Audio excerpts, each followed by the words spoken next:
amigos? Buenas tardes, bienvenidos a un episodio más de Entre Justos y Pecadores. Soy Alisa Durant y le vamos a dar la bienvenida a Alexander Martín Curi Bumachar. Bienvenido, doctor.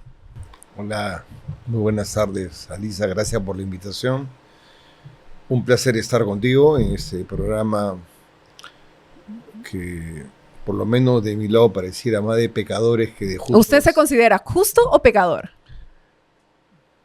Es una pregunta muy capciosa.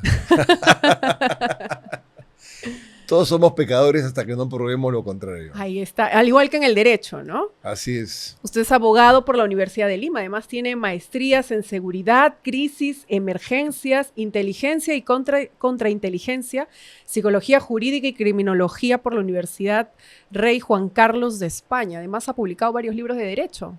Sí, hay una maestría más que tuve la oportunidad de hacer sobre sexología e igualdad de género. Entonces, de las 4 maestrías, 2 las he podido inscribir en la SUNEDU porque tenían título oficial y las otras 2 no. Pero más allá del cartón, como se diría, o del diploma, lo importante es lo transversal de los conocimientos para entender la complejidad de la conducta humana, ¿no? La necesidad imperiosa de saber y entender de que la vida no es blanco y negro, que la vida tiene matices, que las características no solo conductuales, cognitivas, en términos del procedimiento del ser humano, de su vida, tienen entretelones y tienen causas y generan efectos e interactúan con la persona o con el grupo de personas con el que tiene la oportunidad de sociabilizar, ¿no? Y respecto a esa última maestría que usted nos ha mencionado, ¿qué opina de la ideología de género? A ver, la ideología de género es un tema complejo, ¿no? Porque para hacerla quizás como en manzanitas, ¿no? Podría eventualmente hablar del movimiento woke, hablar de la generación del 68, con Michel Foucault, con Derrida, con Sartre, entre otros. Previamente la concepción de Gramsci, ¿no? Y el marxismo o el reformismo de mediados del siglo pasado. Aquí lo importante es lo siguiente. La ideología de género lo que establece en última instancia es que sexo y género no es lo mismo, como una idea preconcebida. Sexo se refiere a un tema biológico.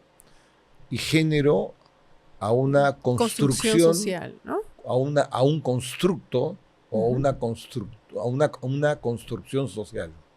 O sea, la verdad no existe o no puede ser conocida. Por tanto, hay que construirla. Entonces, lo que importa es si yo tengo una disforia de género, que es, nací varón, pero rechazo mi condición de tal porque me encuentro atrapado en el cuerpo de un hombre sintiéndome mujer, o viceversa. Una mujer que nace en el cuerpo de una mujer según esta tradición patriarcal, como le llaman, etc. En la nueva ola del feminismo moderno, porque es un combo, ¿no? O sea, no es solamente el tema del género, es el tema del feminismo, el tema relacionado con el aborto, etc. La ideología de género para mí tiene un error absoluto. ¿Cuál? En el hecho de establecer de que el género con el sexo son 2 cosas diferentes. Yo creo que hay solamente 2 sexos que son biológicos. Y existe 2 géneros, que es varón y mujer.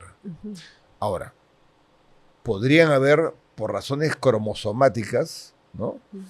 En el par 23 de la estructura del cromosoma, biológicamente y genéticamente, algunas distorsiones, ¿no? Podría haber hermafroditas, pero son casos colaterales. Y además muy excepcionales. Muy ¿no? excepcionales. Pero en lo que respecta a mi concepción de la vida, hablar de sexo y de género es exactamente igual. Ujú. Entonces, no existe mujer trans. No, es un hombre. Que tenga él una autopercepción, que cree se que es siente mujer, bueno, se le respeta. Punto. No hay que condenarlo tampoco, ¿no? A una persona homosexual, por darle un ejemplo, tampoco hay que rechazarla. Como había una alta frecuencia o concepto de la homofobia, en el caso, por ejemplo, del tema racial, la xenofobia, etc. Uh-huh. En el DSM-3, que como usted bien sabe, es una de las herramientas de evaluación de carácter psiquiátrico más importantes, elaborado por la Asociación Psiquiátrica Norteamericana, se dio el cambio que la homosexualidad era antiguamente una parafilia, o sea, como una enfermedad mental, ¿no? Exacto, un trastorno Algo de la así. conducta, y por razones de lobby, etcétera, y hechos que no son materia de discusión ahorita, cambió. Y así han ido cambiando muchas cosas. Pero, ¿qué tenemos hoy? ¿Cuántos géneros existen en este momento? Más de 100.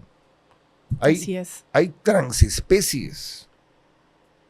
No solamente transgéneros. Y además, llevando todo eso a la actualidad, hoy quieren usar los baños de mujeres y varones y que se les permita también a estas personas trans. Eso no se puede permitir. Si quieren que hayan baños para trans, que hayan baños para trans. Si quieren, aparte que son una minoría, ¿no? Y no pueden y quieren imponer una agenda a la sociedad, parte justamente de un concepto globalista y de la Agenda 2030 que patrocina la ONU, entre otras instituciones.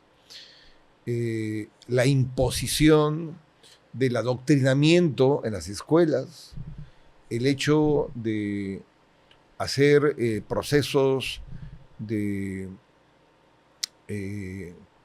digamos, cirugías irreversibles. Claro, estamos hablando de mutilar.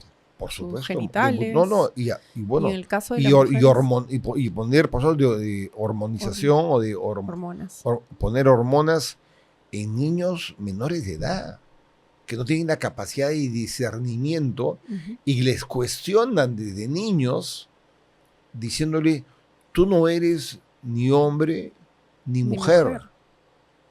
Tú eres lo que tú te autopercibes. Lo que sientes en ese momento. Y luego viene algo más, que son los no binarios, que no es ni uno ni lo otro, sino lo que posiblemente puede interpretarse como una autopercepción de lo que sexualmente constituye su condición personal, ¿no?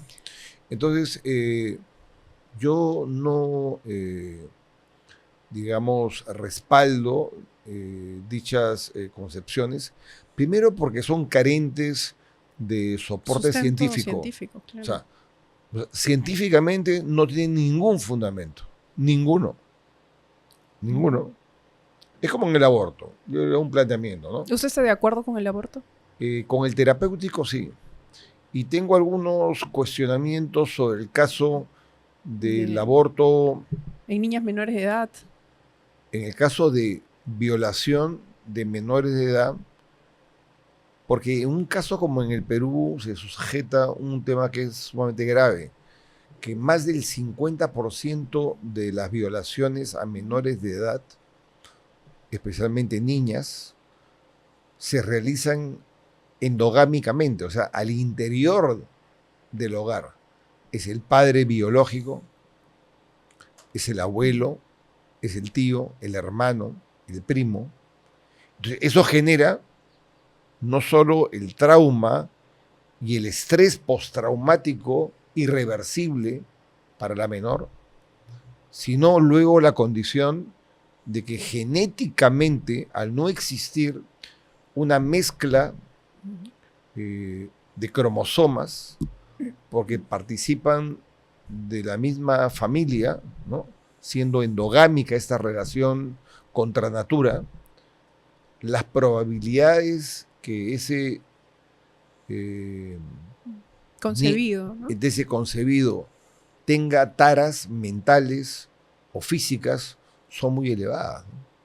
Entonces, cuando la mujer o algunos hombres dicen, oiga, pero la mujer puede disponer de su cuerpo como crea conveniente, ¿no? Pero si el bebé que lleva la mujer al interior no le es pertenece. parte de su cuerpo. Y le doy una explicación muy sencilla, que yo creo que es irrebatible. La mujer cromosómicamente es XX, ¿de acuerdo?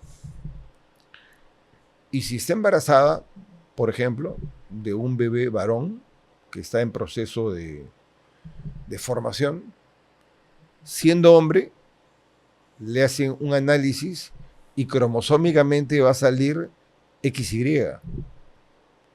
Entonces, ¿cómo se explica que sea parte del mismo cuerpo, una parte del cuerpo XX y la otra parte del cuerpo XY? Es imposible. Claro. Entonces, eso demuestra claramente de que el concebido no es parte del cuerpo de la mujer. Y aún así, esta es una de los lineamientos que tiene esta agenda que usted mencionaba, aparte también del matrimonio homosexual. Que no es matrimonio. ¿Por qué? Porque matrimonio viene de Matrix. Y Matrix viene justamente del aspecto relacionado con la capacidad de procreación. Esto es una, digamos, concepción tan antigua como la civilización. Entonces estaríamos hablando de unión de derechos civiles. Sí, claro. Si quieren, Con eso sí estaría usted de acuerdo. Si se quieren unir dos personas que son del mismo sexo, yo no creo que haya ningún inconveniente, ¿no? Okay. Pero igualar el matrimonio con una unión entre dos personas que lo pueden hacer en este momento, ¿ah?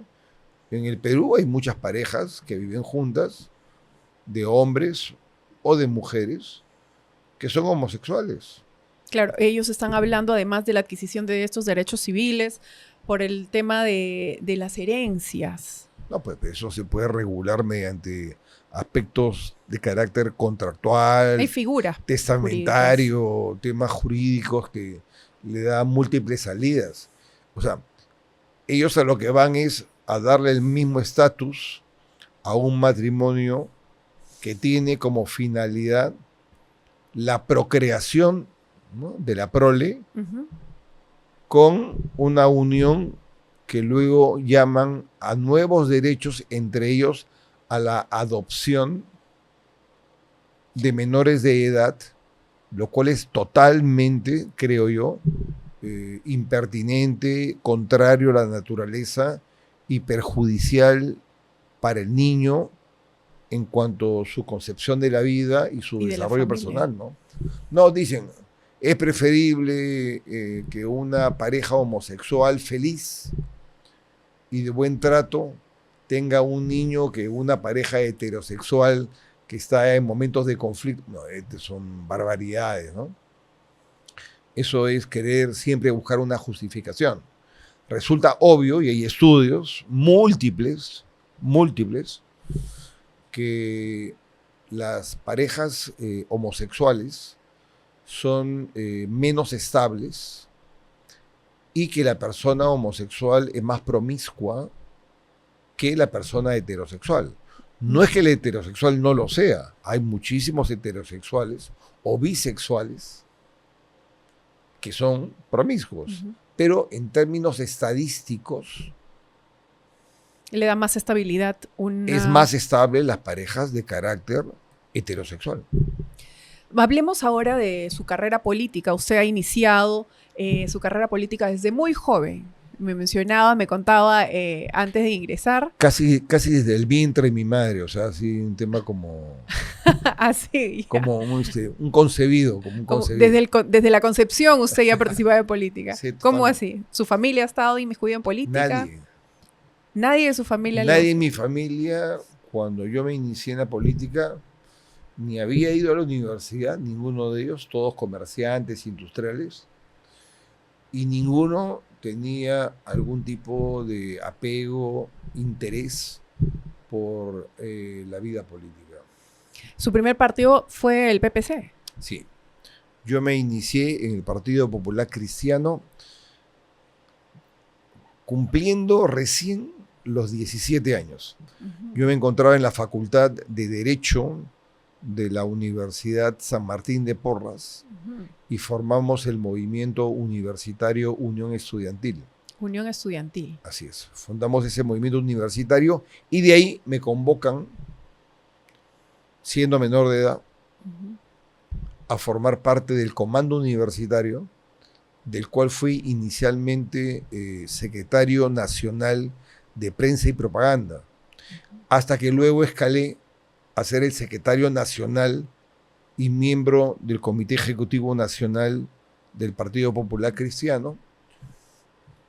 Inmediatamente después fui secretario nacional de doctrina del PPC y terminé como vicepresidente del partido. Y además ha sido miembro de la Constituyente. Del Congreso Constituyente, sí. Que fue... ¿Cuántos años tenía usted ahí? Yo asumí el cargo a los 28 años. 28 años. Sí. Y desde ese entonces al día de hoy, respecto a que usted fue parte de la nueva Constitución del 93, ¿cuál es su análisis y qué es lo que se debería reformar? ¿Qué artículos usted cree que ya no funcionan, que están desfasados y que en ese entonces sí funcionaron? A ver, la Constitución del 93, al igual que el 79, han tenido o tienen un artículo, creo que es el 206, que permite su reforma. Más aún, han habido decenas de reformas de la Constitución actual, o sea, la del 93 ha sido reformada, creo que en varias decenas de artículos. Lo que de alguna forma se ha tratado, creo yo, es de mantener el régimen económico como uno de los pilares fundamentales. Que además fue colaboración de la parte de los pepecistas, ¿no? De los socialcristianos, con la economía social de mercado. Sí, pero eso ya venía de antes, porque en el 79, cuando Víctor Raúl Haya de la Torre, siendo presidente de la Asamblea Constituyente de aquel entonces, con el apoyo del PPC, ¿no? Hay una anécdota muy simpática, porque cuando salen los resultados electorales, el APRA obtiene un 36%, si mal no recuerdo, el PPC un 20 y pico por ciento y la izquierda 12%. Y la izquierda se reúne con el PPC y le dice, justamente la izquierda en su enfrentamiento con el APRA, hagamos un pacto y pongamos a Bedoya como presidente de la Constituyente. Y Bedoya dijo, no, esto le corresponde por derecho y por respaldo del pueblo a Víctor Raúl Haya de la Torre. Por eso es que el APRA siempre estuvo muy agradecido por este gran gesto, por ¿no? el gesto de desprendimiento de Bedoya, que no entró al juego de la izquierda de negarle a Víctor Raúl la presidencia de la Asamblea de 79.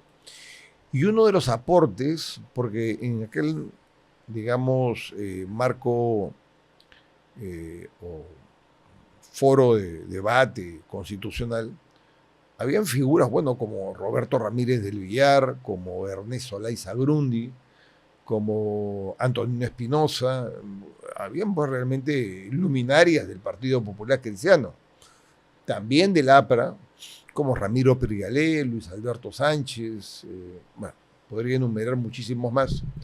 Y en la propia izquierda estaba desde Hugo Blanco, estaba Napurí, estaba Breña Pantoja. Una izquierda pensante, ¿no? No, gente muy bien formada. Y bueno, vean de las alas del trotskismo de la izquierda y todo lo variopinto de la izquierda clásica, ¿no? Habían marxistas-leninistas, habían maoístas, estaba el Partido Comunista Unidad, el Partido Comunista del Perú Mayoría. O sea, era otra cosa, era otra formación, teníamos otros cuadros y el debate era realmente bastante rico sustancioso. de ser escuchado. Oh, Dios mío. ¿No? Era, y mire, dentro de los social cristianos, y usted lo sabe también por su paso en la política y conocimiento sobre el particular, se dio un debate entre Cornejo Chávez, que era de la democracia cristiana, pero que hubo el rompimiento en el primer gobierno de Belaúnde con los PPCistas, particularmente con Bedoya. Así es. Los debates entre Bedoya con el gran maestro, que lo fue, Cornejo Chávez, fue muy fructífero. Entonces, en esa constitución, en la del 79, el PPC incorpora el tema de la economía social de mercado. Que para mí es un eufemismo. ¿Eh? ¿Por qué? Porque yo creo en una economía libre. Y el llamarlo economía social de mercado por el tema de la subsidiariedad, supletorialidad, etcétera, es inocuo porque la economía capitalista ya lo tiene incorporado, inclusive el neocapitalismo actual.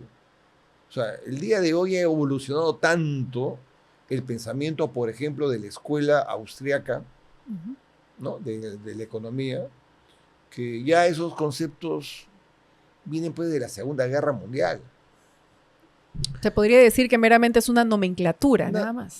Yo creo que es para ponerle un sentimiento más afectivo, con la gente. Digamos, es como un abrazo, apapacharlo, ¿no? Pero muy necesario, además, en nuestro país, ¿no? Bueno, pero la economía de mercado es lo más inclusivo que hay. Pero la competencia es lo más extraordinario que puede existir. La izquierda dice que esto no ha funcionado. Sin embargo, hay otro sector que dice que está mal aplicado, además. Bueno, pero la izquierda, ¿dónde ha funcionado? Si la propia izquierda son capitalismo de Estado. ¿Acaso me va a decir que Rusia es un país que tiene una economía estalinista? O sea, Putin, que desde su momento cuando se formó la Checa y luego con el tiempo pasó y vino la KGB y luego el día de hoy tenemos la FSB, él fue miembro y es un hombre que tiene siempre un proceso conceptual de recordación del periodo soviético. Oiga, no hay economía más capitalista que la rusa. China. La China, el día de hoy, es un capitalismo de Estado. Y funciona. Absolutamente. A su modo, a su estilo, con su cultura milenaria. Yo he estado en Corea del Norte y he visto las falencias en Pyongyang, en Nampo. He tenido oportunidad de estar en Cuba varias veces. Es tristísimo lo que pasa en Cuba. Así es. En Venezuela he tenido oportunidad de visitarlo.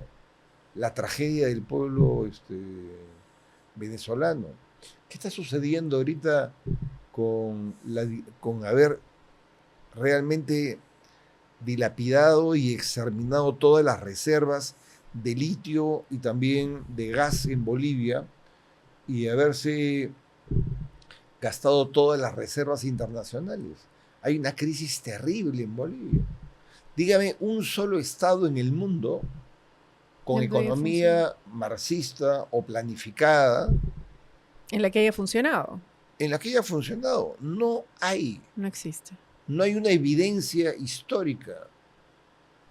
no se da, no es posible. Que el sistema capitalista, que la economía de mercado tiene distorsiones, obviamente que las tiene, como toda obra humana.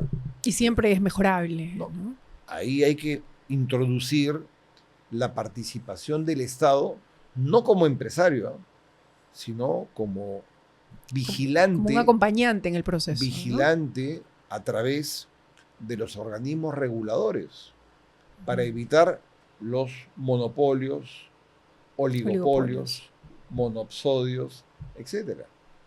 Que es lo que en el país no se debería permitir, claro, también, no. porque hay varios oligopolios. Uno de ellos, ¿cómo es posible que el 75% de las farmacias pertenezcan a un grupo empresarial?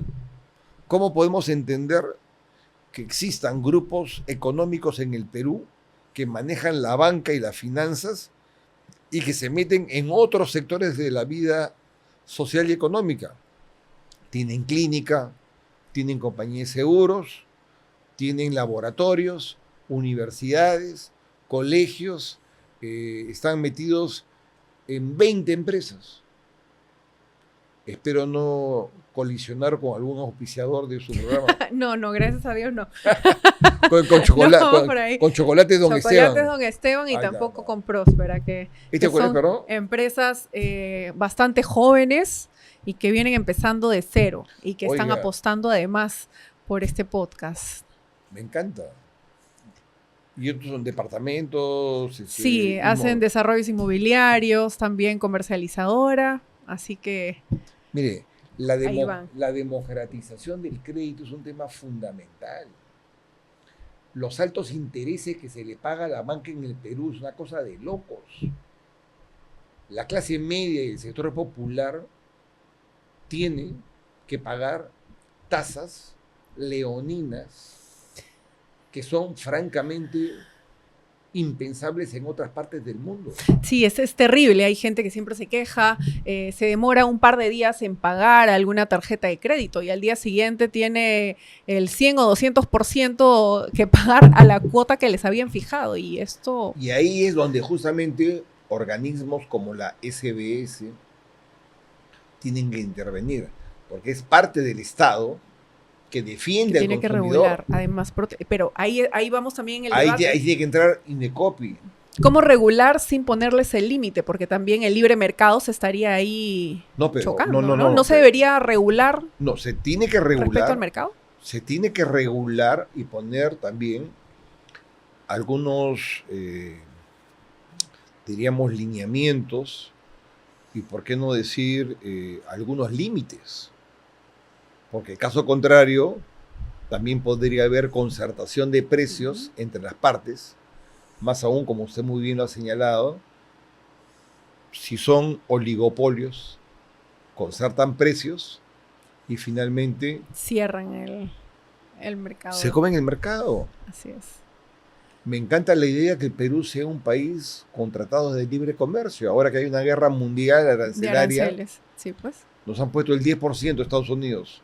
Pero ya Estados Unidos no es el principal mercado del Perú. El principal mercado es China. Y hay que ir viendo otros tipos de países más, ¿no? La India, por ejemplo. Pero es que el Perú tiene, y yo creo que eso sí fue algo positivo en el gobierno de Fujimori. Mire, me acuerdo. Yo fui uno de los rehenes de la Embajada de Japón. Ah, sí, a ver, cuéntanos. Estuve 4 o 5 días en la embajada, pero fue una experiencia totalmente, así como le dicen los chicos, ¿no? Bien random, ¿no? O sea, ¿no? Está actualizado con los términos. Así es, con la jerga. Con la jerga. A ver, le voy a lanzar un facto, ¿no? A ver. Así. Entonces, yo les cuento, estaba yo en ese momento, recuerdo que fue un martes 17 de diciembre del año 1996. Era cumpleaños de mi novia de aquel entonces. Luego ya no continuó la relación. No por los emerretistas, ¿no? ¿Entonces? Por otros motivos. Ok. Preguntaré. Pero la JICA, que es la Agencia de Cooperación Japonesa, había donado una maquinaria al Callao. Entonces, lo mínimo que podía hacer como alcalde era, en la fecha del emperador, ir a la embajada, agradecerle El gesto, ¿no? ¿no? al embajador y retirarme. Entonces yo fui el último en llegar. Llego a la embajada y en el umbral, que era una pared, ¿no? Ahí en San Isidro, y luego había una entrada así en forma de curva hacia la residencia que estaba en la parte, digamos, de la mitad del predio. Atrás estaba el jardín, que era donde se encontraban todos los invitados con el buffet y la reunión, que yo no lo vi. Yo llego y le digo al policía que me estaba acompañando, que era chofer también conmigo, recógete esto porque vamos a ir a la casa de mi novia luego a compartir su cumpleaños. Ya me dice, no hay problema. Eran casi a las 7 y pico, 8, no recuerdo la hora. Y ahí en la puerta, alcalde, ¿cómo está? ¿Qué tal? Qué gusto, sí, muy bien. Y escucho una detonación. Una detonación. Y comienza la balacera, ¿no? Yo me quedé parado. Y el policía, no se le ocurre algo más inteligente que decirme, pase rápido a la embajada porque va a estar más seguro. Porque aquí en la calle hay balacera. Y la balacera era de adentro, no era afuera. Como estaban tomando la embajada, habían entrado por la parte posterior, por el jardín, y ellos pensaban de que la balacera venía de la calle del frente. Entonces cerraron la puerta, bingo, el último que entró a la embajada fui yo. Premiado. Premiado. Entro a la embajada y me encuentro con su camuflaje, con su pintura negra, con su vincha, con todo. Tenían creo que bueno, es casi lo mismo, una AK-47 o una AKM. A los miembros usaban cazabobos, ¿no? A los miembros del MRTA. Y tomaron la embajada, nos tiraron todos al piso y ahí sucedieron muchas cosas que en alguna otra oportunidad les comentaré, como la llamada del canciller Tudela Fujimori, que yo estuve presente ahí. Las primeras fotos que salieron de la embajada las tomé yo. Ah, mira. ¿Sí? Hay una foto de Tudela que está parado así, mirando a través de no un vitral, sino de un vidrio hacia la calle, porque cuando Serpa Cartolini me dice, oye, usted no es parte del gobierno, no quiero problemas con el Callao, se va. Me puse a conversar con Serpa Cartolini. Hablamos media hora. ¿Y cuál fue el mensaje más fuerte que le dio en esa conversación? No, fue una conversación política. Y también de cosas que yo sabía de él, que él se sorprendió. ¿Por qué? Porque Serpa Cartolini, camarada de Evaristo, había trabajado y estuvo en la toma de Cromotex. Y Cromotex tenía como abogado a Luis Bedoya Reyes. Y el dueño de Cromotex era el señor Musiris, dueño de la fábrica donde uno de mis hermanos trabajaba posteriormente. Y también un ex congresista, Ocharán, que había sido contador. Entonces, conversamos de esos temas y se quedó sorprendido, porque hasta ese momento nadie sabía que él era, o sea, lo llamaban por su alias, pero nadie sabía que él era. ¿De dónde venía? ¿Cuál era su relación? ¿No? Y yo con el paso del tiempo, mire, esto lo digo como algo que no tiene sustento, salvo basado en una intuición mía, ¿no?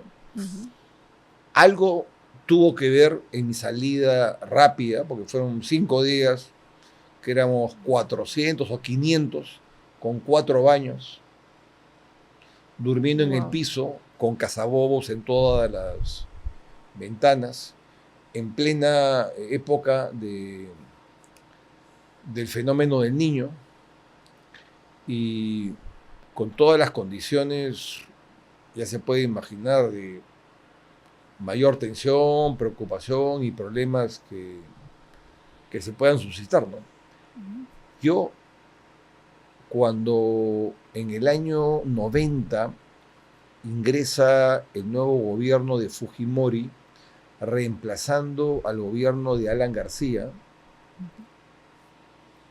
hay cambio de ministro de salud. Y yo trabajaba, siendo pepecista, con Curugol. Yo era el gerente de la Municipalidad del Callao. Y se cambia la norma y se dice: el presidente de la beneficencia tiene que ser propuesto por el alcalde en una terna. ¿Ok? Entonces, ¿quién era presidente de la beneficencia en ese momento? Otilia Polay, la hermana de Polay Campos. ¿Ok? Se resistió un poco, ¿no? Porque ella venía con el gobierno del APRA. Pero bueno, la ley era la ley. Entonces yo la reemplazo a Otilia Polay. Mantuve siempre una relación cordial con ella.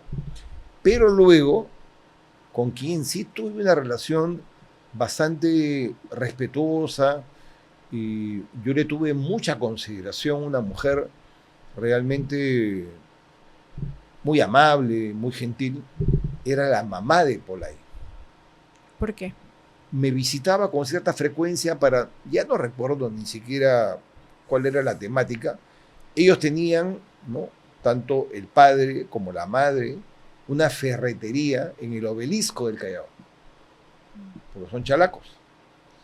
Entonces creo que había un problema de un inmueble, un problema así. Entonces la señora Polay me visitaba y yo la atendía siempre con mucha cordialidad. Y siempre tuve la impresión de que ella envió algún tipo de mensaje a la gente del MRTA para que de alguna forma me dieran salida pronta de mi condición de rehén de la embajada. Entonces, podemos decir que con esta relación cordial que usted tenía, además porque ya lo conocían en el Callao, es que ha podido salir bien y sin mayor problema. Es una interpretación mía. Quizás estoy completamente equivocado, claro, pero podría ser, ¿no? Tengo la impresión, porque me llamó la atención que al poco tiempo, porque yo salí en el segundo grupo, salí con Romero Caro, que era dueño en ese entonces del diario Gestión, y ahora es un analista y economista que opina. Salí con Alejandro Toledo, con Javier Díez Canseco. Salimos 17 personas en esa ocasión. Bastante ha marcado la historia este secuestro que hubo en esta embajada. Sin embargo, yo quisiera saber cómo usted ha logrado consolidar una de las fuerzas más grandes en el Callao. Estamos hablando del partido de Chimpún Callao, porque luego usted, de haber participado en el PPC, de haber sido militante además por ahí, ha logrado ser alcalde y también gobernador regional. Bueno, lo que pasa es que Chimpún Callao nace como consecuencia del resultado electoral del año, creo que fue 2005, no, antes, no miento, de año 90 y pico, cuando el PPC, los partidos pierden la inscripción. Cuando pierde el APRA, pierde el PPC, pierde todos, casi todos sus militantes formaron movimientos regionales, autorizados por sus partidos. Entonces Chimpún Callao tenía la autorización. Claro, totalmente. Si yo me mantuve, o sea, yo mantenía mi condición de pepecista y de miembro de fundador y presidente de Chimpún Callao. Y convocó personas de diferente extracción, tanto popular, social como política, ¿no? No eran exclusivamente pepecistas. Había mucha gente del APRA, especialmente las mujeres de los comedores populares y vasos de leche, algunos operadores de izquierda, de los cuales aprendí, gente muy hábil y con un conocimiento de la praxis, ¿no?, en términos de la metodología del trabajo político de campo. Habían obviamente gente del Partido Popular Cristiano, había muchos independientes también. No había un lineamiento en específico. No había una ideología excluyente y exclusiva. ¿Por qué? Porque a diferencia de la gestión del gobierno nacional, en el gobierno subnacional, ya sea regional o provincia, entre comillas, provincial, distrital, y en aquel entonces como centro poblado menor, ahora como centro poblado, con la nueva ley 27972, la pregunta es muy puntual. O sea, ¿qué cosa tiene que hacer con la política exterior? Nada. Con la política monetaria, nada. Con el tema macroeconómico, nada. Y así le puedo seguir decantando asuntos que le son propios al Poder Ejecutivo. Así es. Entonces, el tema ideológico... No funciona en los movimientos regionales. No, puede funcionar, pero en nuestro caso no quisimos que sea así. Okay. Fue convocante de la mayor amplitud posible porque nos interesaba rescatar y darle viabilidad a una ciudad que estaba totalmente destruida. Cuando llegué, no habían ni siquiera tomacorrientes en las oficinas. Había una sola camioneta de serenado. No había ninguna compactadora para limpieza pública que estuviese operativa. ¿Cuáles han sido sus grandes logros en el gobierno regional y en el provincial cuando usted fue alcalde del Callao? Mire, a veces lo que uno considera como un logro mayúsculo, la población lo puede percibir diferente. O sea, la pregunta la tomo in pectore, o sea, ¿cómo lo veo yo? Claro. Porque para la población de repente hay otra cosa que le era mucho más importante que esta. En el caso, permítame comenzar por el tema regional, o sea, por lo más reciente, ¿no? Yo creo que el tema de educación y salud fue muy importante. ¿En qué sentido ha hecho sobre esto? Mejoramiento de la infraestructura, equipamiento, capacitación, etcétera. Entregamos a todos los profesores del Callao, por ejemplo, una laptop, todos. Le entregamos un bono por $400, más 100 del gobierno central que ya le había entregado. Hicimos una feria, ¿no? Un showroom de todas las marcas de computadoras y todo profesor del Callao compró su computadora a costo cero para ellos. ¿Esto fue en qué año? En el año, permítame, puede ser 2008, 2007 aproximadamente, pero no basta la computadora, hay que darle un curso de ofimática. Claro. Entonces, capacitación. se le dio la capacitación en ofimática y luego la capacitación en idiomas, porque ya habíamos iniciado el sistema bilingüe en la escuela, básicamente en las instituciones educativas iniciales, que iba a ser en tanto lengua castellana, español, como en inglés. Y en cuanto al sector salud. En salud, para mí es un tema vital el trabajo de la pirámide, que hay que revertirla o invertirla, porque la pirámide en el Perú es así, o ha sido así, que el nivel de complejidad 1, que son las postas médicas, o los SUBAPs en el caso de salud, etcétera, atiende muy poca gente y todos van a los hospitales. Y por eso es que los hospitales están abarrotados. Y no hay cita. Y no se da abasto a los hospitales. Y es una locura. Es un problema hasta el día de hoy. Porque lo que hay que hacer es fortalecer el nivel 1 de complejidad en la salud, que en el caso del Callao son aproximadamente 50 centros de salud. Luego en el nivel 2.1, que es hospitales como el San José y el Hospital de Ventanilla, construiremos en su oportunidad un nuevo hospital en Pachacute con la Panamericana Norte y el nuevo Hospital San José, hacerlo de forma tal que el antiguo se mantenga como un hospital de emergencia y uno de alta complejidad con un hemocentro o un banco de sangre y también con un banco de órganos, que es vital y fundamental porque está frente al aeropuerto Jorge Chávez. Todo lo que fue capacitación, neurocirugía vascular, nueva maternidad del Callao, hospital de rehabilitación. ¿Cuál sería su reflexión en estas gestiones que ha tenido usted? ¿Qué es lo que usted dice no debía haber hecho o quisiera haber hecho esto? Yo creo que ha quedado muchas cosas pendientes, ¿no? De los errores, yo haría un programa exclusivo para que vengan 20 personas, que son los ¿Especialistas? detractores míos, Ok. para que ellos se encarguen de hablar de eso. ¿De acuerdo? Okay. De O sea, todos sus errores. Sí, claro. O sea, mi parte de pecador, Ujú. ¿de acuerdo? Para que usted luego me dé la extrema unción. Ok.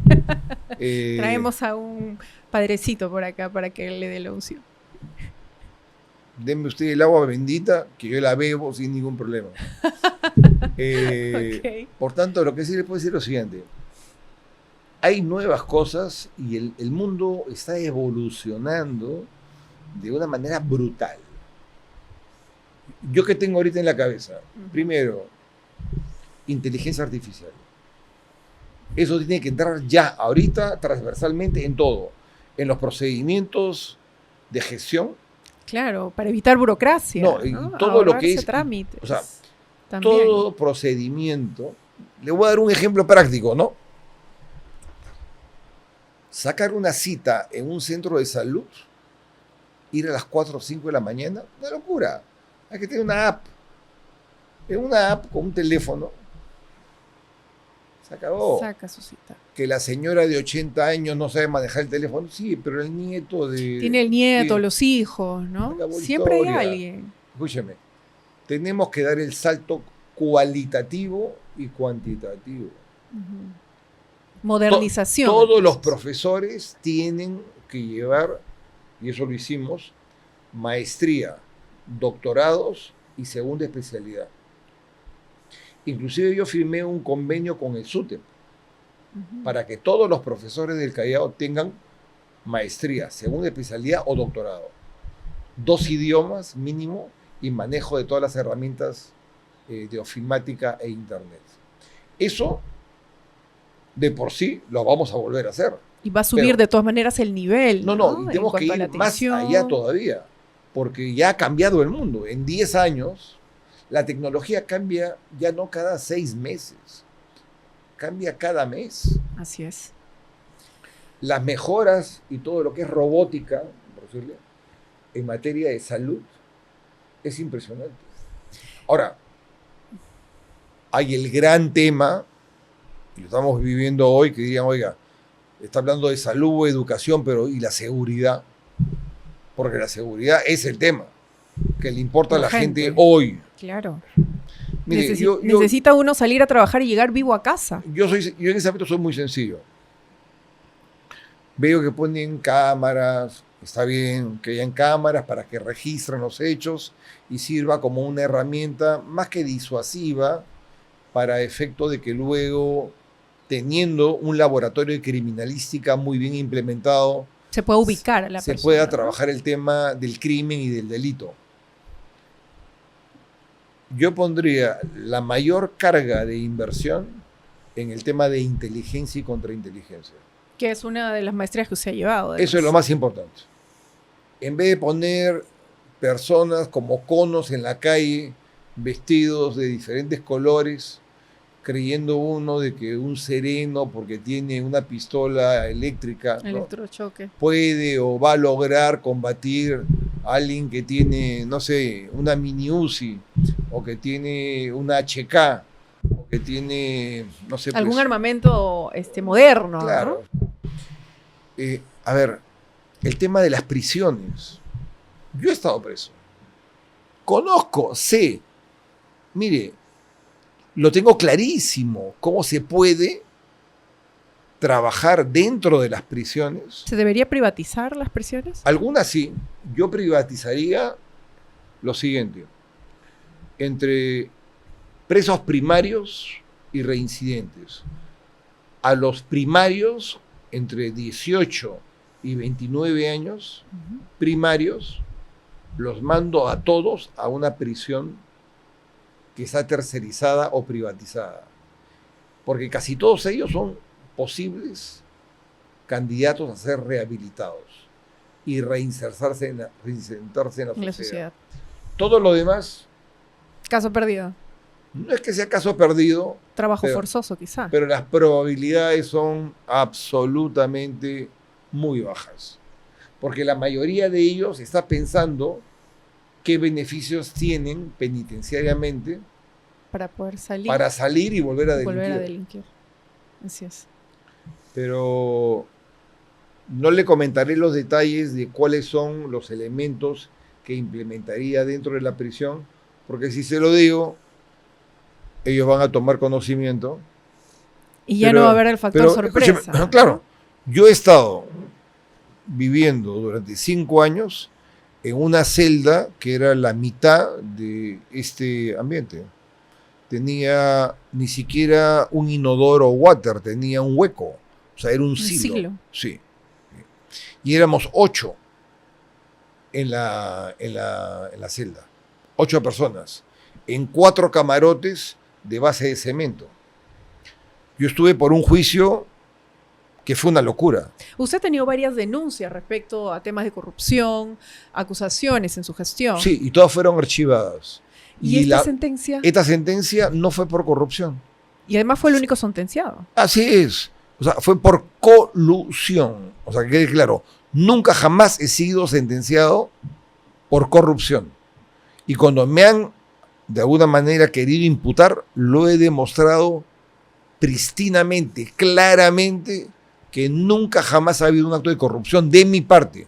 Si alguna persona cercana o que posteriormente a mi gestión haya cometido un delito, es un tema personalísimo.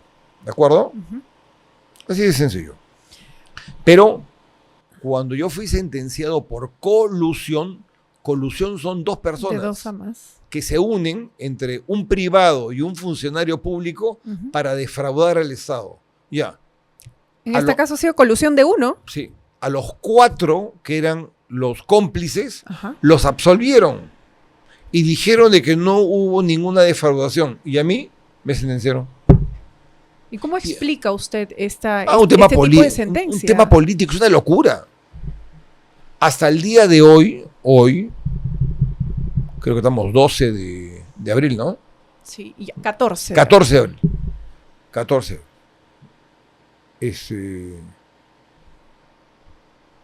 No hay ningún cómplice. No existe cómplice. No han sentenciado a nadie. ¿Usted qué es lo que va a hacer respecto a esa sentencia? Mire, están juzgando a una persona, mire, ¿cómo es posible? Yendo en contra de la presunción de inocencia para justamente llenar ese vacío. O sea, han agarrado a uno de los testigos y lo han traído y lo están juzgando y le aseguro que lo van a condenar para decir, no, sí hubo colusión. Es una locura. ¿Cuántos años después? Ha sido en el año 2016. Yo fui sentenciado en primera instancia y en segunda instancia en el año 2017. El Tribunal Constitucional me declara infundado mi pedido de habeas corpus. ¿Por qué? Yo lo presento, ni bien fui sentenciado, entro a la prisión y le digo, esto es una locura, esto es nulo. El Tribunal Constitucional se demoró 7 años en resolverlo. 7 años. Así es. Entonces, como resulta lógico, ellos dijeron, si el señor Curi está pidiendo su libertad y ya está libre, hay una sustracción de la materia. Entonces ya no nos podemos pronunciar sobre el tema. Wow. Entonces me declaran infundado un habeas corpus que si lo hubieran resuelto como manda la ley en un periodo, no sé, de 6 meses, pongamos, hubiera funcionado. Pero se demoraron 6, 7 años. Y los documentos están ahí, que vayan a internet, que vayan a donde quieran y que los puedan constatar. Revisar la sentencia, claro. Usted en una de sus declaraciones al momento de salir de prisión mencionaba que iba a tomar cartas en el asunto. Sí, claro. Con las personas que habían sentenciado. Mire, en ese pero entonces. Por supuesto, y lo voy a hacer. ¿Ah? ¿Quiénes fueron las personas, los magistrados en ese entonces? No lo recuerdo a todos, pero está Iván Sequeiros, que es uno de ellos, que es actualmente es vocal supremo, lo premiaron, ¿no? Al fiscal lo premiaron y luego lo votaron del Ministerio Público. Flores, ya no recuerdo su segundo apellido, es también vocal supremo, y todos prevaricadores. O sea, de lo peor. Gente acomplejada, gente mediocre. Creía que me podían derrumbar, que me podían destruir. Pero con la gracia de Dios, con tranquilidad, porque también, mire, de las experiencias complejas, uno puede salir o derrotado o más fortalecido. ¿Y en su caso? Totalmente fortalecido.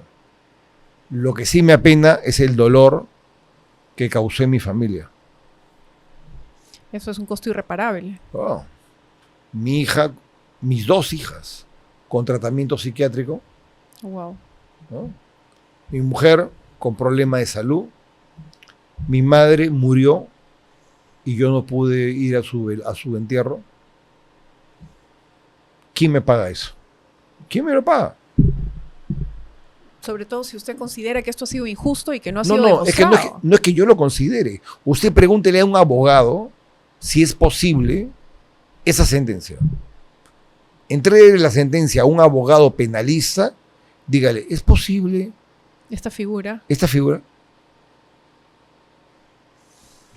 En el plano nacional, cambiando un poco de tema, qué complicado todo lo que nos está contando, y además si se trata de la libertad de una persona, de todos los saldos que requiera esto, llámese el tema de salud, la vida de su madre,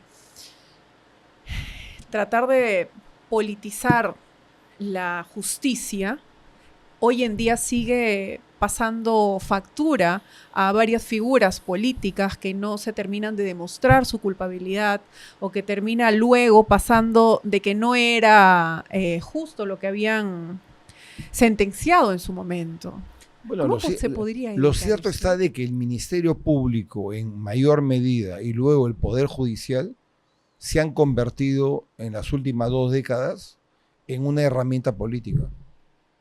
Los que no han logrado ganar elecciones hicieron algo inteligente, penetraron a través de las ONGs a la capacitación, designación y colocación de gente ad hoc a sus intereses para descalificar a sus enemigos políticos. En el plano nacional, usted ha tenido un primer entendimiento con Alan García en cuanto a una presentación de ambos para una candidatura, una alianza.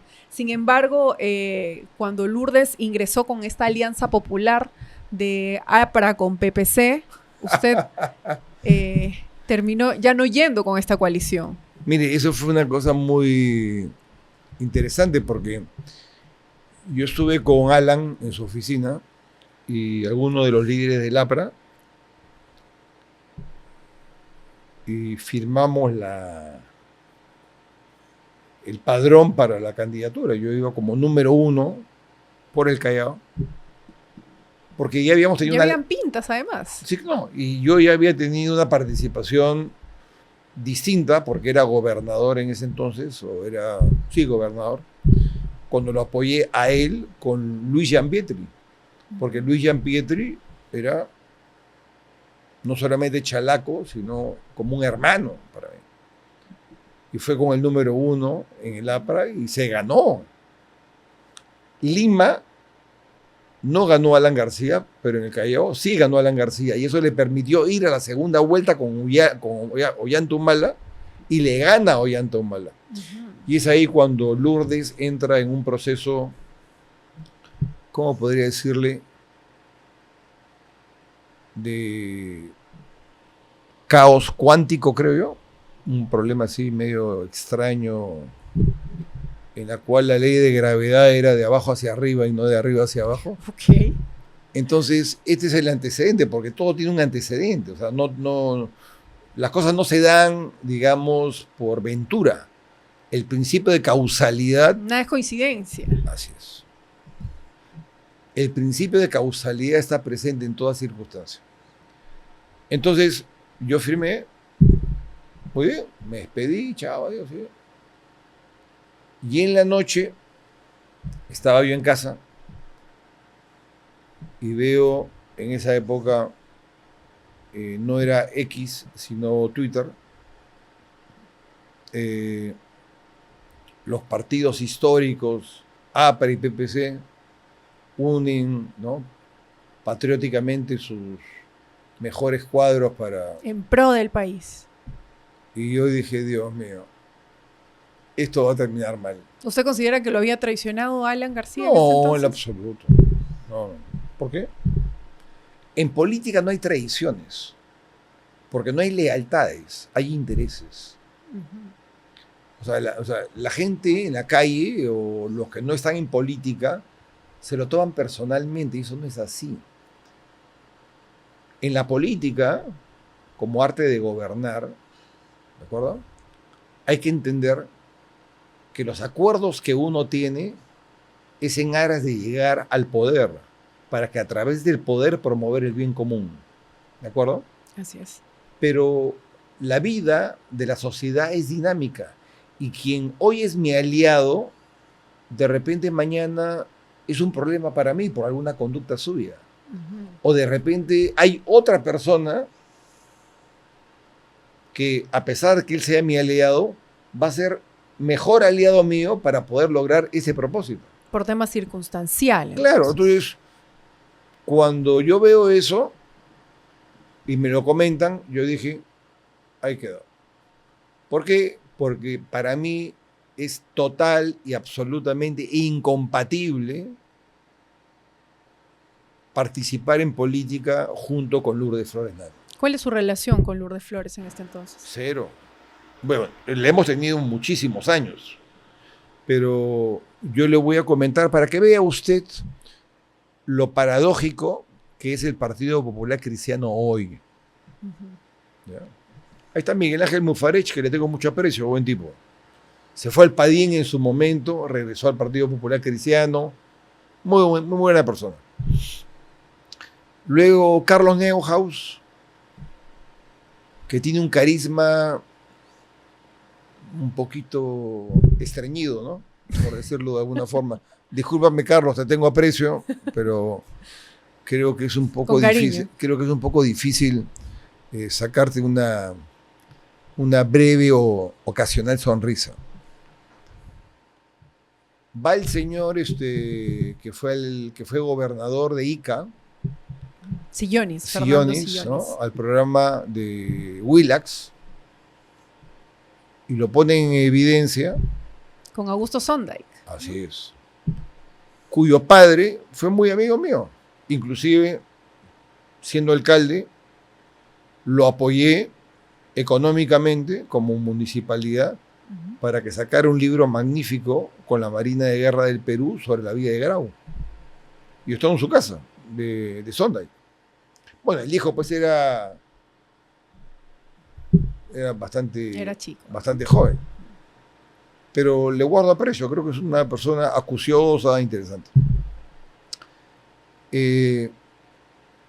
Bueno, y le sacan la evidencia de que él era director de 2 empresas que finalmente eran de propiedad de Odebrecht. Y por ese motivo lo sacan de carrera. Después viene lo de González Olaechea, que es otra historia, ¿no? Lo suspenden sacan, del PPC. Lo suspenden, no, y lo sacan. Lo sacan. Y yo digo, el señor, por ser representante de 2 empresas que no han delinquido, pero que sí están conectadas con una empresa sumamente cuestionada como Odebrecht, pero Lourdes Flores actualmente está siendo investigada por haber recibido $500,000 de Odebrecht. O sea, para que vea la doble moral que hay en el PPC. Ella, según testigos y según una serie de informaciones que se han dado y se han verificado, habría recibido $500,000 de Odebrecht. Y ella lo saca a Sillonis porque representa a 2 empresas de Odebrecht. ¿Se imagina usted? Entonces, personas con esa catadura moral son incompatibles conmigo. Yo tengo mis errores, y muchos, pero cuando confronto directamente. Y en el tema de González Olechea. Bueno, él se retira, al parecer, por discrepancias personales. No sé con quién, ni cómo, ni cuándo, pero según me refirieron, se sintió utilizado o había un problema. Creo hubiera sido un buen candidato, ¿eh? Porque como canciller no lo hizo mal. Y además sus declaraciones eran bastante claro y preciso. No, es un hombre inteligente. Sin temor a nada. Inteligente. Y era el mejor cuadro que tenía el PPC. Por favor, lo estoy viendo. Yo veo TikTok con cierta regularidad. Veo de todo, ¿no? Temas de psiquiatría, neurociencia, veo hasta cánticos evangélicos, o sea... De todo un poco. De todo, o sea, me informo de todo lo que pueda. Temas de neurociencia, etc. Y la vi el otro día dando un sermón que parecía adelantado a Semana Santa, ¿Ya? A Marisol Peristello. Dios mío, creo que una de las peores ministras en la historia contemporánea. Se lanzó con bombos y platillos en el tema de los precintos de seguridad para que salgan los internos de baja peligrosidad por el gran hacinamiento que hay en los penales del Perú, que va a ronda entre 95 a 100.000. No sé si se habrá incrementado, pero iba en esa línea. Yo le comento,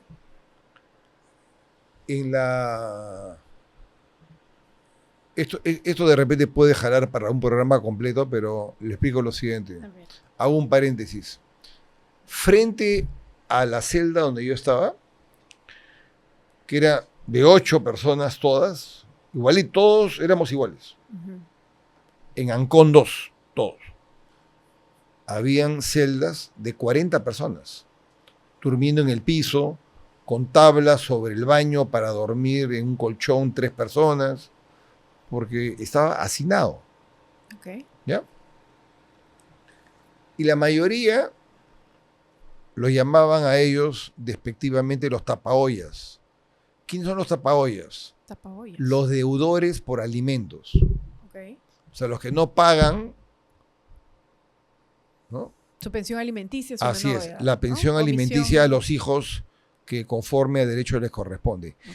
Si usted viera, yo creo que hay algunos que son tipos imposibles de corregir y ojalá que se queden el tiempo necesario cumpliendo la pena que les corresponde.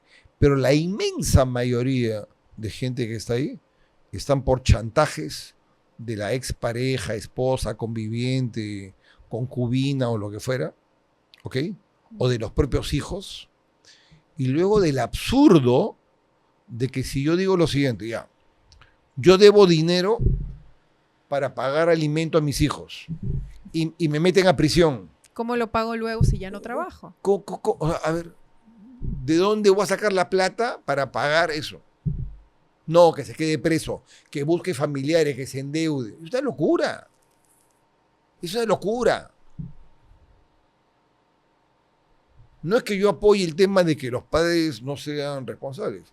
Ahora, pero hay que ver un criterio, ¿no? Una estrategia para que ellos puedan cumplir con las pensiones alimenticias. No soy candidato para diputado ni para senador. Esa justa iba a ser la última pregunta. Pero si lo fuera, presentaría un proyecto para comenzar que yo sé que sacaría roncha. ¿Cuál sería? Todo niño al nacer viene con certificado de ADN de paternidad. Así es. No lo tienen ahora, obligatoriamente. No. Yo le puedo asegurar, no le voy a hablar de una cifra porque no tengo los elementos para decirlo, que en muchísimos de los casos, de los hijos que nacen, no solo en el Perú, en el mundo, no les corresponde. No les corresponde a quien se le denomina como padre biológico y quien los mantiene a través del tiempo. he visto cientos de casos documentados, por no decir miles, que después de 1 década, 2 décadas, 3 décadas, Resulta que no era el papá. resulta que no era el papá. Y en algunos casos, si habían varios hijos, eran de diferentes padres. Entonces, si a usted le traen... Bastante controversial, ¿no? Mire, eso va a ser una maravilla. La maravilla de que, bueno... Sin embargo, los que tienen dudas han estado pidiendo una prueba de ADN, pero eso también tiene un costo. Pero es que si viene de oficio es diferente, porque uno confía obviamente en su pareja. O sea, no hay la maldad.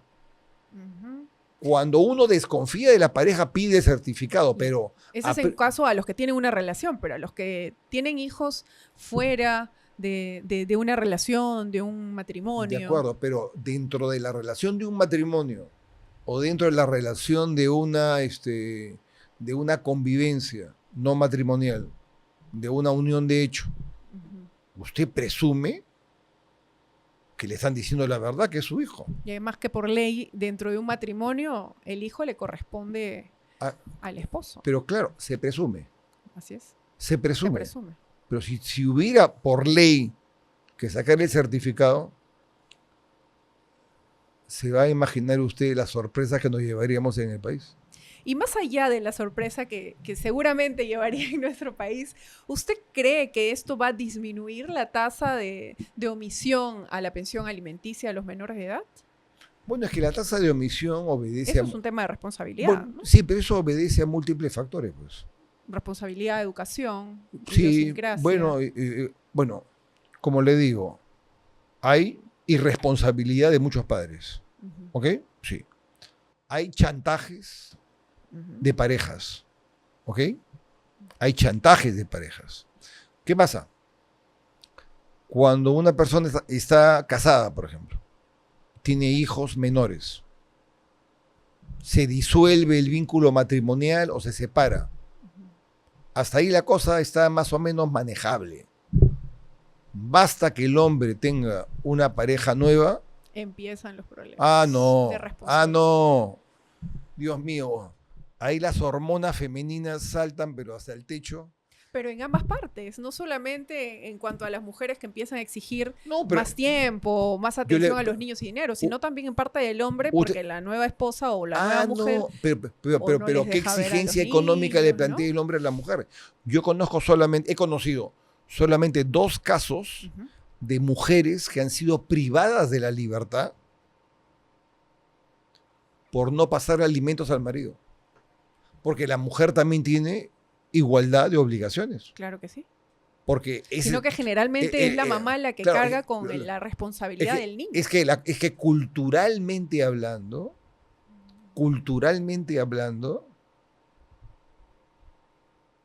usted, permítame que salga un milímetro, ¿no? de la situación. Ya. Va una mujer a una comisaría de la mujer porque ha sido agredida y la atienden como corresponde. A veces no tanto, espero que cada vez lo atiendan mejor. ¿Cómo cree usted que va a suceder si un hombre que ha sido agredido por su mujer va a una comisaría? Muy pocos hombres denuncian tipo de hechos, ¿no? Por el rechazo cultural, el hombre no va a ir a denunciar una agresión. ¿Cuál cree usted que sea el comportamiento de un policía? Burla. Sí, pues, la verdad. El tema del machismo todavía sigue imperando y esto ya debería dejar de ser. Es que lo que tenemos ahora es un falso feminismo. Hay un feminismo inicial que lo dieron el movimiento liberal conjuntamente con la Iglesia Católica.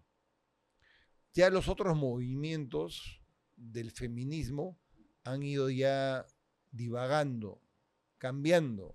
Así es. Una cosa realmente llamativa, ¿no? Y en cuanto a esos casos, usted mencionaba, y sí es cierto, sí hay mujeres irresponsables que tampoco prestan ni atención en cuanto a tiempo, ni temas de pensión a los niños. En algún momento yo estuve en una municipalidad trabajando en área de divorcios y ahí se presentaban hombres que se hacían cargo de sus hijos y que las que es mujeres su deber. no se hacían responsables El hombre, económicamente el por hombre sus tiene hijos. que asumir su responsabilidad. Así es. Aquí nadie quiere, de alguna manera, eludir su responsabilidad. Pero tampoco, y creo que es importante, podemos pasar de un extremo al otro. Así es. La responsabilidad es de ambos, ¿no? De ambos. Y los menores no deberían pagar los platos Y los rotos de las hombres, malas y decisiones el de sus hombre padres. debe participar de las tareas del hogar. Así es. El hombre tiene que contribuir porque hoy por hoy la mujer también trabaja.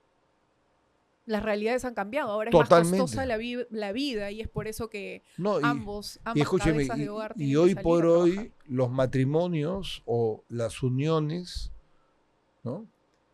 Y esto viene escalando también en términos socioeconómicos. El otro día yo me quedé sorprendido cuando lo escuché al alcalde del distrito de Miraflores, que había dicho en el Congreso, El actual alcalde, Renovación Popular, me parece. sí, Canales, Ujú, ¿no? Canales. Él había dicho algo que me llamó la atención, me dijo, se ha hecho un censo, me pareció, al día de hoy, en Miraflores por lo menos, hay más mascotas que niños. Wow.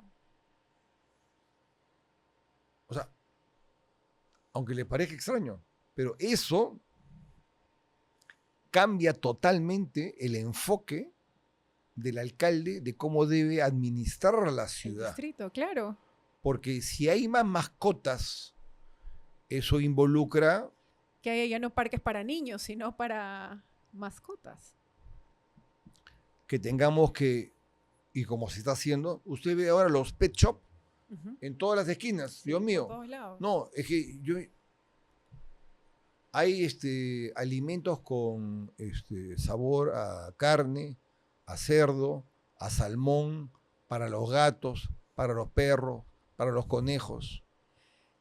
La humanización de la mascota, ¿no? Estamos en esa era. Sí, y la brutalización de la persona. Eso es la cosificación, lamentablemente. Sí, hoy pasa usted por algún restaurante y ve, no en todos, pero en la mayoría que son pet friendly, afuera un bidoncito de agua para que los perritos que pasen tomen agua. Y uno dice, y para las personas que tienen sed y quieren pasar por una tienda, tienen que comprarse el agua, La gente que vive en los cerros, que no tienen agua. que no tienen acceso absolutamente a nada, ningún recurso hídrico. Ahora, no estoy en contra de las mascotas, ¿eh? Dicho sea de paso. O sea, no, me parece Acá nadie está en contra de las mascotas. No, me parece maravilloso. Hay gente que ama a su mascota, digamos, más que a muchos de sus parientes. Así es. Y debe ser porque la mascota le entrega alegría, acompañamiento, Y no habla. le ladra o le maulla, ¿no? Sobre todo porque no habla. Dios mío. Pero bueno. Hace un tiempo, usted ha tenido alguna foto con Avanza País, con este partido, con gente de Avanza País, ¿no? Y este partido luego emitió un comunicado deslindando un poco de la figura de Alex Curi. ¿Qué es lo que pasó con este partido? Bueno, a ver, la situación es la siguiente, para aclararlo. El comunicado entiendo que fue apócrifo y que lo mantuvieron media hora una persona determinada. De eso no me voy a pronunciar porque finalmente no tengo mucho que decir. Yo le voy a explicar a usted cómo han sido los hechos. El señor Omar Marcos, a quien conozco de muchos años, es amigo mío, y el señor Paul García, que es el coordinador de Avanza País en el Callao, me llamaron, me buscaron y me invitaron a una reunión. Fui a la reunión y me plantearon la idea que postulase por la agrupación al Senado de la República. Por Avanza País. Así es. Esa fue la primera reunión. Uh-huh. Fueron pasando algunas reuniones, sí, conversábamos. Yo ya había recibido o he recibido de 3 o 4 partidos invitaciones para postular. Pero en este caso, ante su pregunta, le voy a responder específicamente de Avanza País. Y luego se fue un poco replanteando para que postulase al gobierno regional del Callao ante la situación difícil que se encuentra en este momento la región. Sí, en temas de seguridad. Luego estaba Omar Marcos para Ventanilla y Paul García para la provincia del Callao. Y en ese marco me reuní con el señor Aldo Boero, quien es presidente de Avanza País, que tiene su local aquí por la avenida Jaime Prado. En razón de eso salimos del local y había una cafetería. Nos sentamos en la cafetería y quisieron tomar una foto para, digamos, tomar la foto. Okay. Se suelen tomar fotos en Sí, muchas de estas reuniones, sí, sobre todo cuando hay una invitación. Sí, algún sí, yo lío encantado, no político. tenía ningún problema. Era una de varias reuniones que había tenido. Entonces, se tomó la foto y esa fue la foto que trascendió. Ujú. La pregunta que viene es, ¿voy a postular por Avanza País? Yo en este momento le puedo decir que todo es prematuro. O sea que no ha descartado ir con ese partido. Bueno, es una forma de interpretar lo que yo acabo de decir en este momento. Lo que sí le puedo manifestar es que no me preocupa en este momento con qué partido o movimiento puedo participar. ¿Hay algunos otros partidos que se han Sí. acercado a usted? Hay 3 o 4. ¿Se podría saber quiénes? No, ¿Lo va a mantener en reserva? porque no tengo la autorización de ellos. Y porque no es nada concreto todavía. Así es. Entonces, prefiero dejarlo ahí. Sin embargo, tampoco no es un tema certero si voy a ir al Senado o voy a ir al gobierno regional, ¿me comprende? Ujú. Estamos todavía a un año de las elecciones. Pero en esta coyuntura en la que tenemos 90 kits repartidos, 41 partidos que ya han sido aprobados y algunos otros que todavía Faltan las alianzas electorales. están ahí Faltan- en la faltan- nebulosa de ser Faltan las admitidos. primarias. O sea, lo que pasa es que la mayoría de gente... Y ¿no? además son marcas que no son conocidas. Sí, pero la mayoría de gente, por lo que percibo... Mire, perdóneme lo que voy a decir, ¿no? Y de repente suene mal. He conocido durante mi vida a políticos tan extraordinarios, con tal aplomo, formación académica, intelectual, trayectoria, capacidad ejecutiva, que cuando veo lo que hay el día de hoy sobre el tapete, no tengo ni siquiera el entusiasmo o las ganas, De querer participar. no, de estar permanentemente en el meollo de la discusión. En el bolo político. Así, ¿no? o sea, es la discusión del absurdo. Ok. Pero va a ser un partido de izquierda el que usted No, elija. yo no soy de izquierda, aunque los conceptos de derecha e izquierda son anacrónicos. Pero ¿en qué posición se encuentra? ¿O considera usted que se Yo encuentra? soy una persona que en materia económica soy liberal. Ujú. Y en el ámbito, digamos, social, ¿no? O político, relativamente conservador. Entonces va a ser Pero con esos lineamientos el partido que se sí, elija. sí. Seguramente. Sí.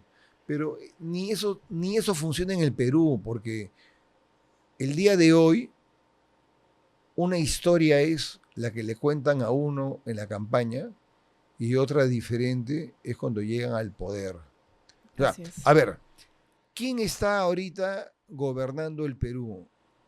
Ha ganado las No. elecciones un partido de izquierda. Sí, no, una hermosa dama que ha sido reconstruida facialmente, ¿de acuerdo? Que es marxista-leninista.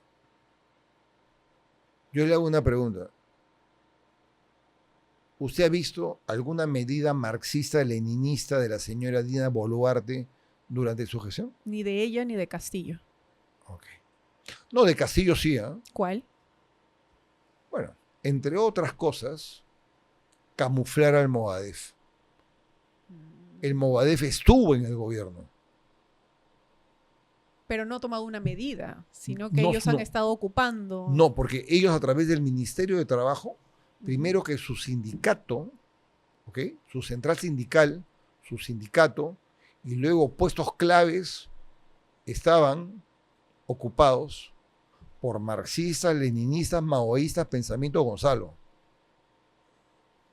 Así de puntual. Por lo menos era más consecuente, para mi gusto, ¿eh? Y yo creo de que no hubo fraude, que la gente votó por Castillo. Y creo que si Castillo volviese a postular, pasaría la segunda vuelta. ¿Usted cree que Castillo volvería a ganar? No sé si ganaría, pero yo sí creo que pasaría la segunda vuelta. ¿Cómo ve usted las elecciones Porque ahora? es tal el nivel de desgaste de la clase política que está en este momento en el meollo del Congreso, con un 5% de aprobación y con una presidenta con un 4% de aprobación, con los gobiernos regionales hechos trizas y los municipios en su gran mayoría ineficientes, que hay un hartazgo de la población, no solamente juvenil, sino de aquellos que depositaron su esperanza en ellos. Entonces yo le digo lo siguiente, yo tengo la impresión que el señor que me parece un pésimo presidente, me pareció un pésimo presidente, un tipo absolutamente inculto, una persona realmente, digamos, negada a cualquier acción que pueda beneficiar a los intereses del país. De entrada, nunca nos respondió si el pollo estaba vivo o estaba muerto, ¿de acuerdo? Okay. Y luego de ello se fueron 14.000 millones de dólares del Perú, se fugaron y no regresaron, ¿ok? Pero al margen de ello, por el comportamiento de la población y por la victimización que él tiene, yo creo que de ser candidato, que no lo va a hacer, pero si lo fuese, tendría una alta aceptación. Situación, un speech que siempre ha funcionado. Ha funcionado con Ollanta, ha funcionado con Toledo. No, situación similar, por ejemplo, con Vizcarra. Vizcarra, dentro de su pobreza como ser humano, porque yo creo que no vale nada, es hábil. Es un hombre cínico. Totalmente cínico. ¿Por qué lo dice? ¿Ah? ¿Por qué lo dice? Por su comportamiento, cómo fue en la pandemia. Él fue el gran culpable de la muerte de cientos de miles de peruanos. Ese tipo realmente es aborrecible. Su comportamiento en Moquegua, ¿quién era su fiscal preferido en Moquegua? ¿No era el de Lavallato? Domingo Pérez. Así es. El que lo salvó en Moquegua, luego él lo promocionó acá en el Ministerio Público. Pero tenga la seguridad que saca fiu o cualquier tontería y votaría gran cantidad de gente por él. ¿Usted cree que él pueda llegar ahora a segunda vuelta en caso de que no va a llegar? Sea el hermano? Porque se dice que no, es el hermano a quien están promocionando. La capacidad de endosa en el Perú es muy baja. Eso ya lo demostró Fujimori. ¿Y de participar él podría llegar a segunda vuelta? Es que no va a participar, está inhabilitado. Pero en el caso que fuera así, ¿usted no, pero cree políticamente que puede hacer? Así como dijo lo de Pedro Castillo. No, yo creo que sí, también. Es otro espécimen que podría llegar eventualmente a la segunda vuelta. Y de cara a estas elecciones del 2026, ¿a quién usted ve o qué tendencia es la que va a terminar siendo electa por el país? Mire, han cometido un error los sectores conservadores al sacarlo a Antauro, a sacarlo a Vizcarra, al sacar de carrera a un par más, a Del Solar, a Sagástegui, ¿no? O sea, ya, lo sacaron a todos ellos. Pero Salaverry me parece que también está... Sí, pues Salaverry ya sé que había quedado en Trujillo, ¿no? O en La Libertad. Yo le diría lo siguiente. Lo que han logrado ellos es limpiarle el camino a López Chau y dejar camino para la unificación de la izquierda y no la fragmentación de la izquierda.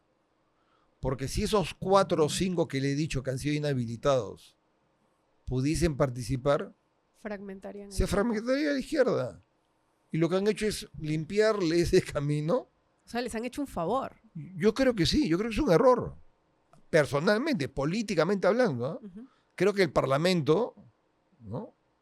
Donde están las luminarias, yo creo que por ósmosis, ¿no? O sea, por esa transubstanciación, ¿no? Que se le genera a través de los asientos hacia el cuerpo a los parlamentarios, cree que han cometido un acto realmente espectacular. Lo que han logrado es unificar a la izquierda.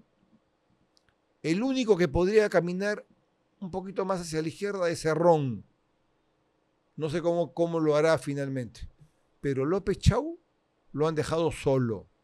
¿Cree que esta vez Keiko Fujimori pasaría a una segunda vuelta? Yo creo, sí, tiene un voto duro, pero el problema radica en que yo creo que finalmente Keiko no va a postular. ¿Y quién cree usted que va a encabezar la lista de los fujimoristas? No lo sé. Yo creo que ella va a ir al Senado.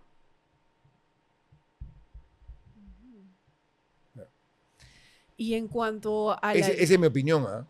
Pero sí, claro. yo no conozco la agenda interna del fujimorismo, o sea, porque ella es lo que los cohesiona. O sea, claro, es la líder que tiene durante muchos años. La carta ganadora que tenían era Alberto, pero Alberto falleció, pues. O sea, Alberto iba como presidente, a su hija la ponía como primera vicepresidenta si le pasaba algo a él, y la ponía como número 1 al Senado. Eso hubiera sido perfecto para los fujimoristas. Pero ante el fallecimiento de Alberto Fujimori, le agrade a algunos y a otros no, el fujimorismo mantiene entre un 12 y un 15%. Así es. Ahora, el otro candidato posible hubiera sido quizá Kenji, pero no puede postular. Claro, que yo creo que tiene más carisma que la hermana, ¿no?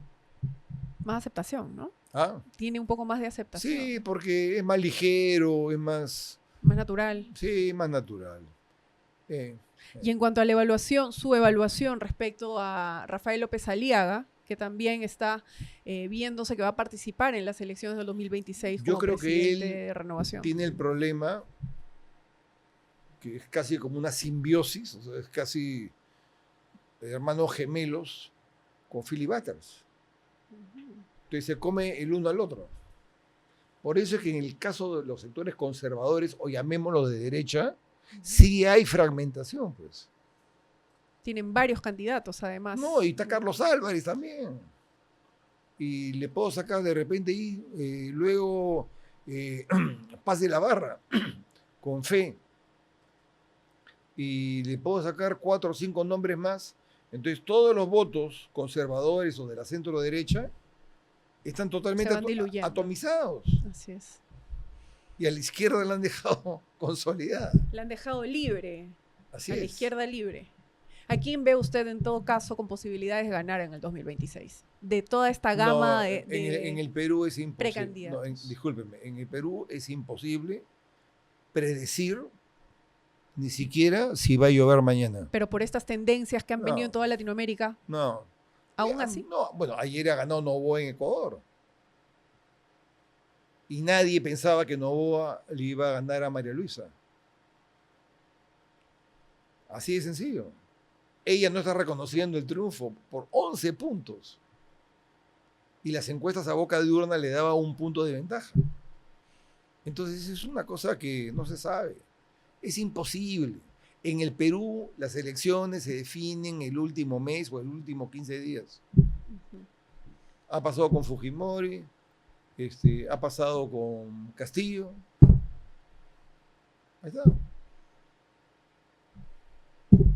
¿Qué hizo Keiko con 75 parlamentarios? Eso es lo que con PPK. se Es le una recrimina, locura. ¿no? O sea, no reconoció el triunfo de PPK. Lo batalló, lo golpeó. Era un hombre que era compatible con toda la posición programática del fujimorismo. Lo que pasa es que el fujimorismo se ha corrido de un populismo de derecha a una socialdemocracia. Uh-huh. ¿Y César Acuña cree que tiene alguna posibilidad? César Acuña. Yo creo que en el especial del humor lo pueden de repente incorporar como un elemento que tiene una prosapia muy, muy importante.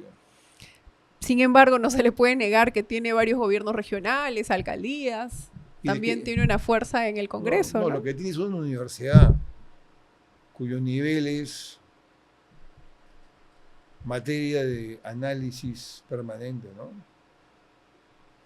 Bueno, entonces nos vamos con que hoy usted sí va a postular, todavía no decide con qué partido político y todavía no ha decidido si va al gobierno regional o al Senado. Estamos en ello. Ok. Esperemos tener la primicia.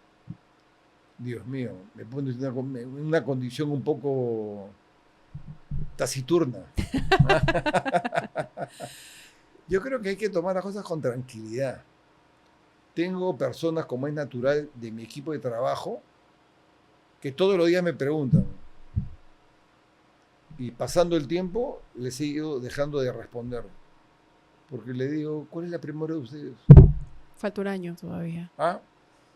O sea, entiendo, comprendo, lo entiendo, pero ya los años a uno le van enseñando que no se trata de lo que uno quiere, sino de lo que uno debe. Si las condiciones se dan, se postula. Primero hay que ver si se postula o no. Okay. Segundo, postulando, Senado, porque diputado no iría de ninguna forma. Senado regional. ¿Y con quién? ¿Y con quién, en ese caso? O eventualmente, en el caso puntual del gobierno regional, ¿no? ¿Cuál sería, en todo caso, la reflexión que usted les brindaría a los jóvenes, a todos los que nos están viendo y están conectados en Entre Justos y Pecadores, que le ha traído su vida política a lo largo de su carrera, con un terreno bastante movido, además, en su trayectoria, y que le ha llevado, me imagino, además, a aprender algunas lecciones de vida, ¿no? Sí, yo me permito sugerirles, ¿no? A todos los jóvenes, no solo en edad, sino en espíritu, que se formen, que se capaciten, que lean, que contrasten las ideas, que busquen la verdad, que no se dejen llevar por los prejuicios, que participen activamente como regidores jóvenes, que sean personas que tengan presencia en los gobiernos regionales y eventualmente como diputados, ¿no? Ya senadores requiere 45 años. Pero es muy importante pasar de la crítica aciaga, natural, normal, comprensible, a la acción, de ver y sentir que la política es una oportunidad maravillosa de servir y también de aprender. No estamos exentos de errores, pero también estamos en la capacidad de impulsar y fortalecer virtudes para lograr que nuestros pueblos, comunidades, ciudades, que el país entero salga adelante, ¿no? El Perú requiere esta oportunidad y merece esta ocasión de tener un norte claro y de tener gente hábil, formada y capaz en los puestos más importantes para poder brindar la seguridad de un crecimiento con justicia social, con democracia y también con la libertad para todos los peruanos. Muchas gracias, señor Alex Curi, por darse el tiempo, además, y responder todas las preguntas que habíamos preparado, que habíamos indagado, además, a ver toda su trayectoria política. y a ustedes por conectarse una vez más en Entre Justos y Pecadores. Quiero agradecer a nuestros auspiciadores, a Chocolates Don Esteban y a Próspera Grupo Inmobiliario, quienes apuestan por este podcast. Recuerden que esto va a ser reproducido además por el portal Punto de Encuentro. No se pierdan todos nuestros capítulos, suscríbanse, recomiéndennos y comenten a quién quieren que yo tenga aquí y que les haga las preguntas aquí en Entre Justos y Pecadores. Nos vemos.